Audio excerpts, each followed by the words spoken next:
Sa totoo lang, this is my third time in El Nido. But the moment I arrived, iba pa rin. The air, the view, the vibe, hindi nakakasawa. There's something about this place that always pulls me back. Madalas akong nasa bahay. It's where I'm comfortable, pero minsan nakakabigat din paulit-ulit, kaya I knew I had to go to be somewhere far, somewhere tahimik. Buti na lang nag-request yung lola ko na magpa-El Nido kami for her birthday. Kaya yon, El Nido ulit. Familiar, pero laging may bagong pakiramdam.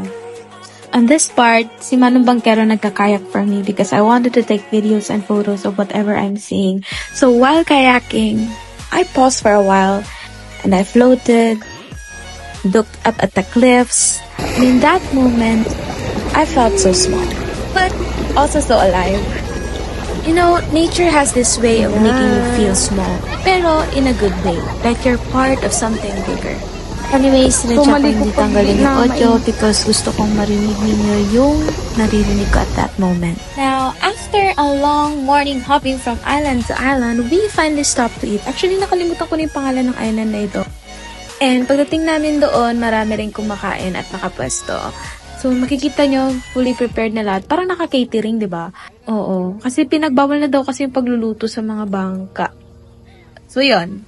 No, maganda sana kung pwede magluto sa bangka kasi mainit pa yung food. Pero, okay na rin. Ang mahalaga naman kasi talaga yung island hopping. Hindi naman tayo nag-island hopping para kumain, di ba? So, kita nyo, kain na kain, ganap na ganap. Grabe, laki. Char. So, yun, may kita nyo, habang sabay kaming kumakain, I realized, hindi lang nature ang nakaka-heal. Minsan yung presence din ng family. Yung sabay-sabay kayong kumakain, tumatawa, sabay rin tumahimik dahil busog na. That's also kind of peace. Diba? Minsan, you know, hindi mo kailangan na marami para maging masaya. Minsan, sapat na yung may pagkain, magandang tanawin, at saka you are in the presence ng mga taong mahal mo. Now, after lunch, we went off again, ready for the next island.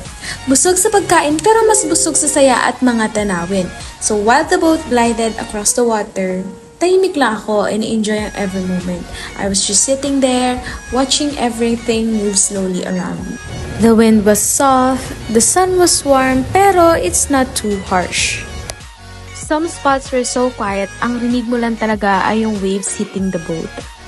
Habang nangyayari yun, tanghimik lang rin ako, not because I was sad, pero kasi ang sarap lang magbasid. I was just letting it all sink in. The small waves moving with us, the trees swaying gently, and the water sobrang linaw talaga nila. While others were laughing and enjoying their time, ako naman tahimik lang, hindi dahil sa out of place ako, but I just want to feel present. That kind of presence na wala kang iniisip, wala kang kailangan gawin, you're just there breathing it all in, and ang sarap pala sa pakiramdam nun. We passed by islands na parang hindi pa narating na maraming tao, and in those quiet moments, I remembered why I keep coming back to El Nido.